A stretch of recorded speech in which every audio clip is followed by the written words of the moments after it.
చెప్పిన ఒక 4 పాయింట్లు ఉన్నాక అవి తప్పకుండా మీరు ఇస్తారని ఆశిస్తూ మీ అమూల్యమైన సందేశాన్ని వాళ్ళగా కోరుతా ఉన్నానక్క. అందరికీ నమస్కారం.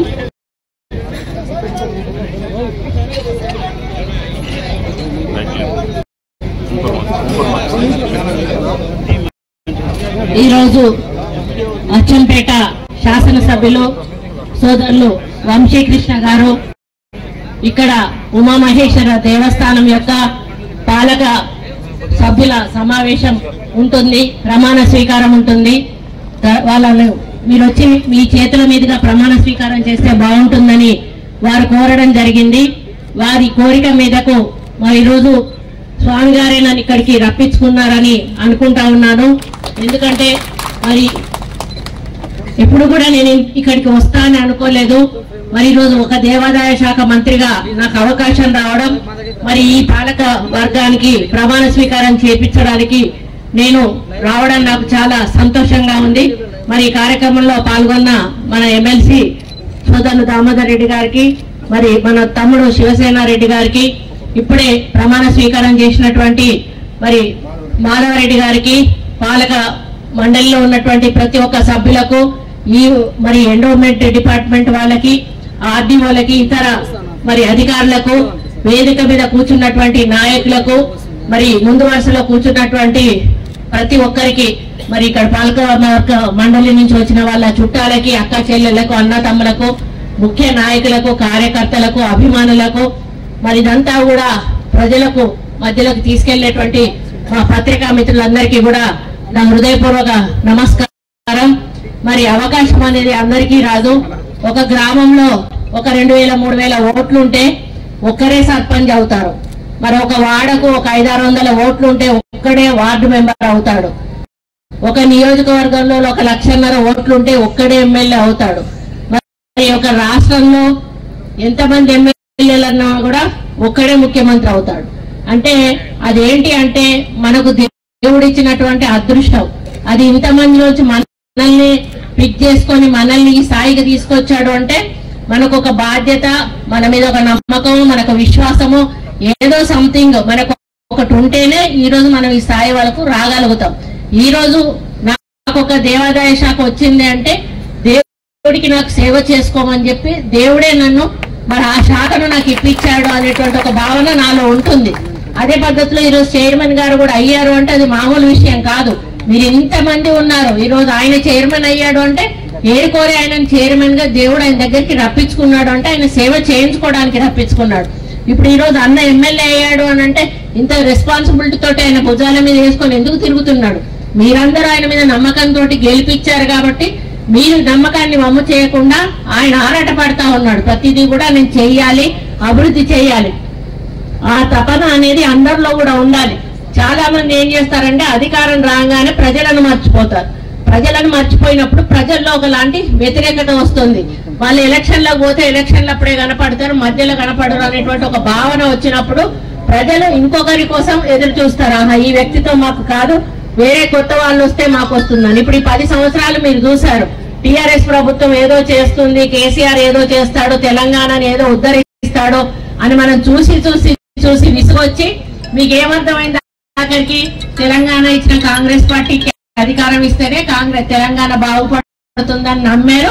ఈరోజు మనకి అధికారం ఇచ్చి రేవంత్ రెడ్డి గారిని ముఖ్యమంత్రిగా ఈరోజు సీట్ లో కూర్చోబెట్టారు. ఆయన కూడా ఒక క్షణం కూడా నిద్రపోవట్లేదు. 18 గంటలు కంటిన్యూస్ గా పనిచేస్తూ మరి మన సంక్షేమము, అభివృద్ధి, వైద్యము, విద్య ఈ 4ంటిని కూడా ప్రత్యేక దృష్టితో చూస్తూ 6 గ్యారంటీలను ప్రవేశపెట్టి కాంగ్రెస్ పార్టీ అధికారంలోకి వచ్చిన తర్వాత ఏమేమి చేస్తామని మేనిఫెస్టోలో పెట్టామో అవన్నీ కూడా అమలు చేసే దిశగా ఈ రోజు ముందుకు పోతూ మరి అందరు ఎమ్మెల్యేలు ఎవరొచ్చినా మరికి ఇబ్బంది కలగకుండా అందరినీ కూడా మరి సమపాలనలో చూస్తూ ముందుకు పోతున్న మన నాయకుడు రేవంత్ రెడ్డి గారిని అభినందించాల్సిన అవసరం ఎంతైనా ఉంది. ఇప్పుడు మనకు డబ్బులుంటే ఏమైనా అంటారు కదా, వెంట్రుకలుమ్మ ఉన్నమ్మ సిగెట్లేసినా నడుస్తుందని. మరి వెంట్రుకలు లేని ఆమెకి సిగేయడానికి వస్తుందా? రాదు కదా. కానీ ఇప్పుడు మన పరిస్థితి ఎట్లా అంటే మన బోడగుండె అమ్మ మనకు తలెట్టుగా లేకపోతే బోడగుండె ఎట్లుంటుందో తెలంగాణ రాష్ట్ర ఆర్థిక పరిస్థితి కూడా ఈ రోజు అట్లా ఉంది.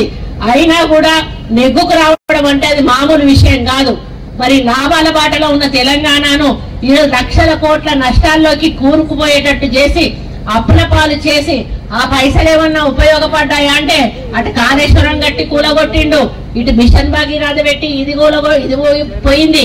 ఈ విధంగా కోట్లాది లక్షల కోట్ల రూపాయలను ప్రజలకు అవసరాన్ని వాటికి పెట్టి మరి ఈ రోజు అవన్నీ దుర్వినియోగం చేసి వాటిల్లో కోట్ల రూపాయల పర్సంటేజ్లు తీసుకొని ఈ రోజు టీఆర్ఎస్ అకౌంట్ లో 1500 కోట్లు వాళ్ళ పార్టీ అకౌంట్ లో ఉన్నాయి అంటే మరి ఎన్ని కోట్లు మరి ఈ రోజు వాళ్ళు కమిషన్లు కొడితే అన్ని పైసలు ఉన్నాయో ఒక్కసారి ఆలోచించండి. కాబట్టి మళ్ళీ మేము గెలిచినాం, ఒక నెల తిరగక ముందే మొదలు పెట్టిండ్రు. అయ్యే బాబు మాకు ఇంకా 4 సంవత్సరాల 2-3 నెలల సమయం ఉన్నది, నువ్వు 10 సంవత్సరాలలో కూడా పరిష్కరించని మరి మేనిఫెస్టో సమస్యలు చాలా ఉన్నాయి. నువ్వు కేజీ టు పీజీ అన్నావు, ఇంటికి ఒక ఉద్యోగం అన్నావు, 3 ఎకరాల భూమి అన్నావు, డబుల్ బెడ్రూమ్ ఇండ్లు అన్నావు, మరి రైతులకు ఇంకా ఏమో అన్నావు. ఇవన్నీ ఒక్కటి కూడా నువ్వు అమలు చేయలేదు. మళ్ళా ఉల్టా వచ్చి కాంగ్రెస్ పార్టీ అధికారంలోకి వచ్చి నెల కాక ముందు నుంచే నీ సోషల్ మీడియా ద్వారా ఇది ఇయ్యట్లేదు అది ఇయ్యట్లేదు, ఇచ్చినా చెప్పారు. అదే బాబు నేను ఇచ్చినాం కదా 700 చిల్లర ఉద్యోగాలు ఇచ్చినాం కదా, మళ్ళీ ఎల్లుండి కూడా దాదాపు 1100 చిల్లర టీచర్ పోస్టులను కూడా ఇవ్వబోతున్నాం కదా. 1400 చిల్లర ఇచ్చారు, నిన్న 1470 ఓడిచ్చారు, ఎల్లుండి మళ్ళీ ఇస్తున్నారు 11,000 చిల్లర మరి టీచర్ పోస్ట్ అని ఇస్తా ఉన్నారు. డిఎస్సీ ఏక ఎన్ని సంవత్సరాలు అవుతారు?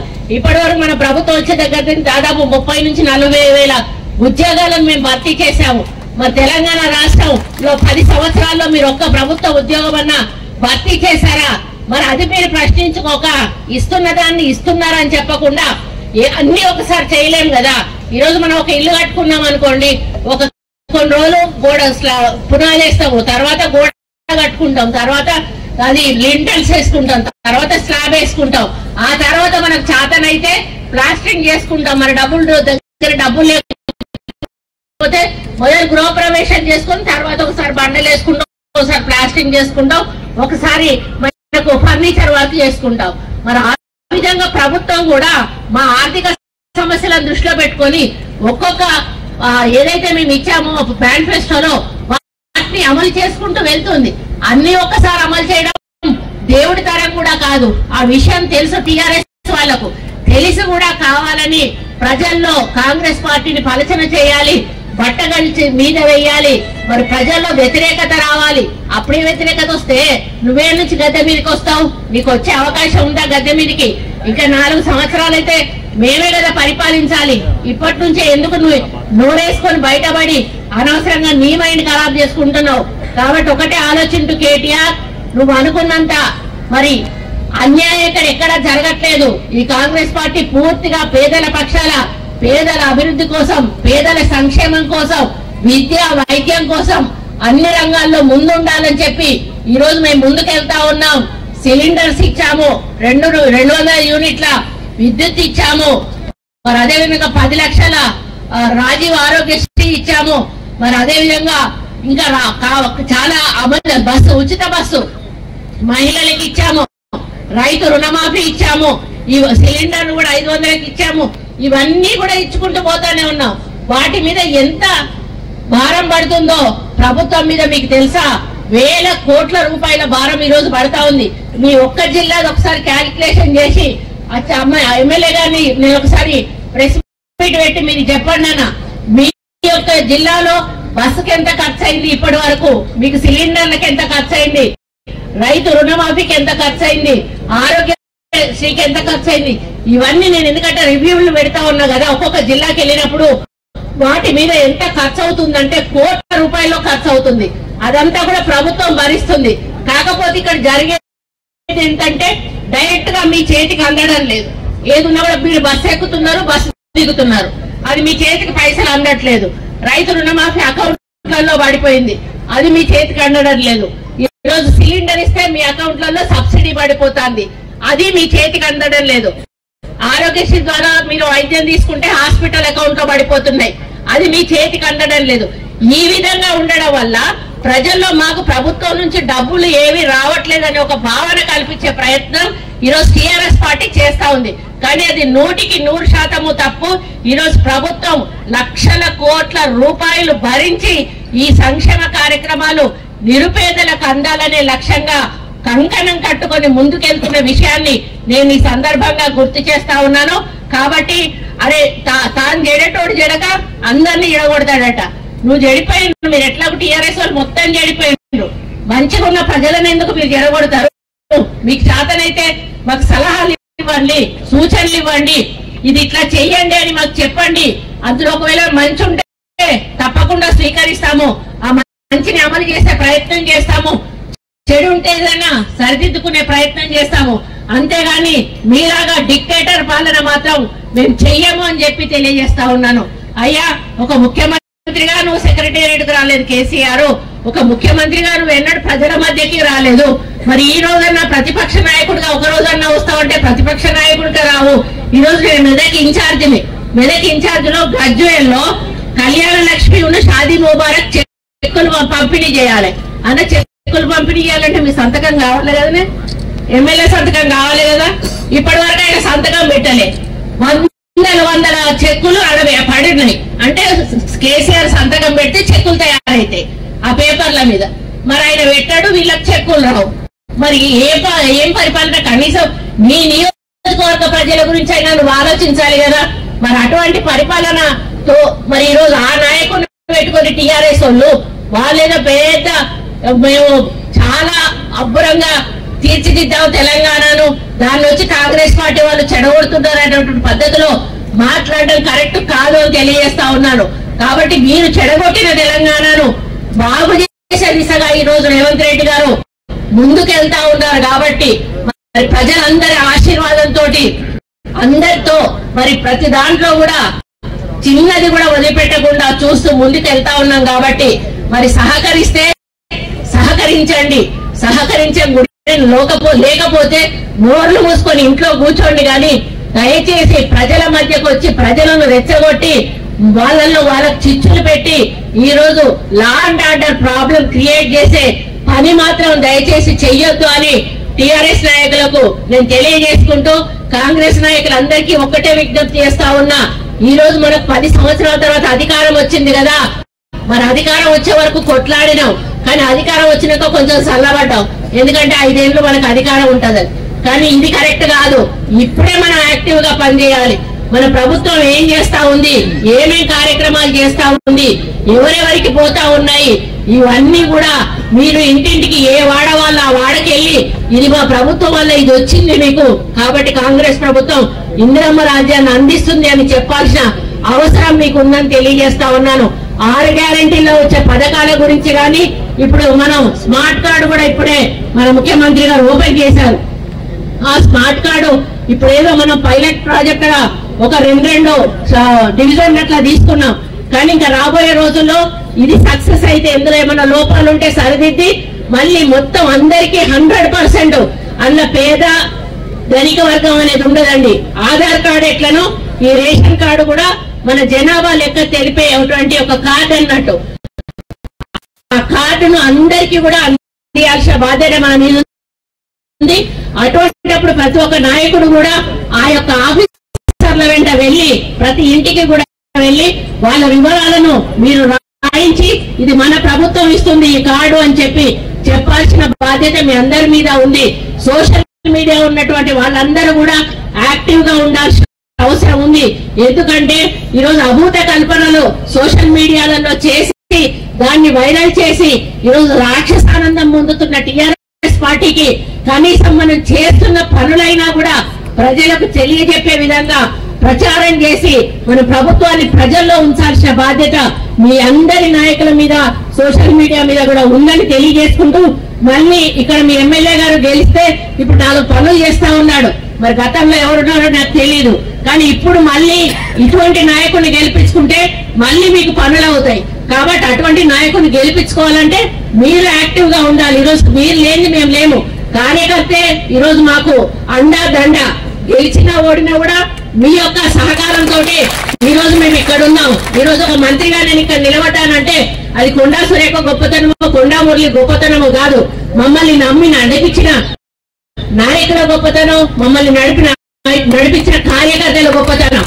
అందుకే మా బలహీనత అయిన కార్యకులే, మా బలమైన కూడా కార్యకర్తలే. కాబట్టి మీరు లేని కాంగ్రెస్ పార్టీ లేదు, కాంగ్రెస్ పార్టీ లేని మేము లేవు. కాబట్టి మీరందరూ కూడా కాంగ్రెస్ పార్టీని బలోపేతం చేస్తూ రాబోయేటివి మనకు లోకల్ బాడీ ఎన్నికలు ఉన్నాయి. ఇప్పుడు ఎమ్మెల్యేలు ఆయన ఉన్నా కూడా ఒక గ్రామానికి వెళ్ళినప్పుడు ఎవరు అధ్యక్షత ఉంటది? గ్రామ పంచాయతీ సర్పంచ్ అధ్యక్షత ఉంటది. మరి సర్పంచ్ అధ్యక్షతన మన ఎమ్మెల్యే గారికి ఇబ్బంది ఉంటుందా ఉండదా? మన సర్పంచ్ ఉన్న కాడ కాలర్ ఎగరేసుకొని కూర్చుంటాం, మన ఎంపీపీ ఉన్న కాడ కాలర్ ఎగరేసుకొని కూర్చుంటాం. కానీ మన సర్పంచ్లు మన ఎంపీపీలు లేకపోతే మళ్ళీ మనం ఎమ్మెల్యేగా ఉన్నా కూడా అక్కడికి పోయినాక ప్రోటోకాల్ ఇష్యూ వస్తుందా రాదా? కాబట్టి పైనుంచి కింది వరకు మనం ఉన్నప్పుడే మనం సరైన అధికారాన్ని వినియోగించకుండా అభివృద్ధిని చేయగలుగుతాం. లేకపోతే మనం ఏదైనా చేస్తే దానికి పుల్ల కిందేస్తారు, పుల్లేసి అడ్డం పెట్టేది కాకుండా చేసి కాంగ్రెస్ పార్టీ ఏం చెయ్యలేదు అని చెప్పి మన మీద మళ్ళీ అబార్డాలు ఇస్తారు. అలా కాకుండా ఉండాలంటే లోకల్ బాడీల్లో కూడా మన వాళ్ళని అధిక సంఖ్యలో గెలిపించుకోవాల్సిన బాధ్యత మీ అందరి మీద కూడా ఉండిస్తాను. మరి ఈ జంగల్ క్లియరెన్స్ ఏదైతుందో, ఫారెస్ట్ క్లియరెన్స్ అనేది నా చేతుల వరకు ఉంటే స్టేజ్ 1, స్టేజ్ 2, స్టేజ్ 3 అని ఉంటాయన్నా. అది మేము పరిశీలించి అది స్టేజ్ 1 లో ఉంటే నో ప్రాబ్లం. మరి పైకి పోవాల్సి వస్తే మాత్రం కొంత సమయం పడుతుంది. ఎట్టి పరిస్థితుల్లో మీ యొక్క ఆలోచనలను రూపుదిద్దుకునే విధంగానే ఈ రామలింగేశ్వర స్వామి టెంపుల్ ని, ఉమామహేశ్వర స్వామి టెంపుల్ ని అభివృద్ధి పదంలో, ఎందుకంటే ఇంత మంచి వాతావరణంలో ఒక కొండల మధ్యలో ఒక గుట్ట కింద ఒక అప్పుడు ఉన్నటువంటి కాకతీయులు కట్టినటువంటి ఈ ఉత్తర ద్వారంలో కట్టినటువంటి ఈ గుడిని మనం ఎంతో ఆరాధించాల్సిన అవసరం ఉంది, అభివృద్ధి కూడా చేయాల్సిన అవసరం ఉంది. కాబట్టి దాంట్లో నా పాత్ర కూడా అవసరం ఉంది. అంటే 100% నేను పని చేస్తాను, నేను సపోర్ట్ ఇస్తాను.